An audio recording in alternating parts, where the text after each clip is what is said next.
Welcome to Kenton's videos. Enjoy the video. You will begin now. Make sure your iPhone is updated and charged because stability matters. Once ready, open Settings and go to Passwords and Accounts or Mail. This is where Accounts live. You'll choose Add Account, then select Google. Enter your Gmail address and password when prompted.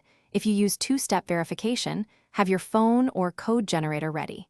This step establishes the secure connection.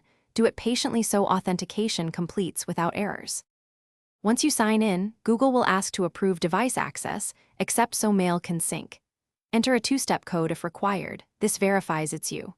Next, pick sync options. Toggle Mail, Contacts, Calendars, and Notes according to what you need on the iPhone.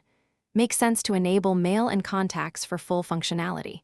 Then return to Mail settings, and if desired, set this Gmail as the default account so composed messages use it automatically. Now open the Mail app and pull to refresh. Your Gmail should start populating quickly. If messages don't appear, make sure Mail syncing is enabled. Then toggle the account off and on in Settings, re-enter the password, or reboot the iPhone. These simple steps often resolve cache or token issues. If problems persist, remove the account and add it again, and check your Google account security settings for blocked sign-ins or app-specific passwords, especially when using two-step verification. Thanks for watching. Consider subscribing if we helped you.